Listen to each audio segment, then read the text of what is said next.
Everyone, आज के इस लेसन में हम सीखने वाले हैं वर्ड मीनिंग। ये वर्ड अगर आप सीख लेते हैं तो आप इंशाल्लाह खुद इंग्लिश सेंटेंसेस बना सकते हैं।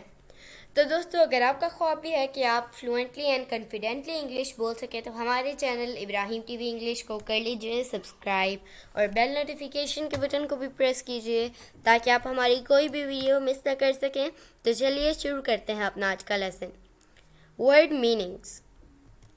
वर्ड दिस, उसका तलफ़ुज़ है दिस, मीनिंग ये, किसी करीब चीज़ के लिए यूज़ होता है ये। दिस। फ्रॉम, फ्रॉम, फ्रॉम का मतलब होता है से। बाय, बाय, की तरफ से। हॉट, हॉट, गरम। वर्ड, वर्ड, लफ्ज़। टू, टू, की तरफ।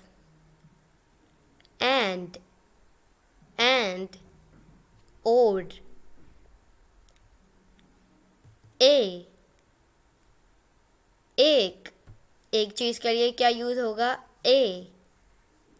इन, इन, में, में के लिए यूज़ होगा इन। वी, हम। यू, आप। और, या।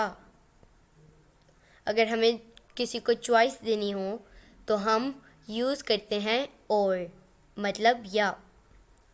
हैड, हैड, रखता था। दी भी पढ़ सकते हैं, दा भी पढ़ सकते हैं। कुछ लोग दी पढ़ते हैं बचपन से और कुछ लोग पढ़ते हैं दा बचपन से। तो दी किसके लिए यूज़ होता है? ख़ास चीज़ या शख्स के लिए।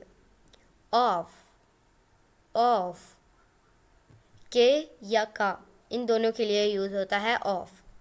तो दोस्तों, ये था आज का हमारा लेसन। उम्मीद है आपको ये वीडियो पसंद आई होगी। आपसे मिलेंगे अगली नेक्स्ट वीडियो के साथ। तब तक के लिए अल्लाह हाफिज़।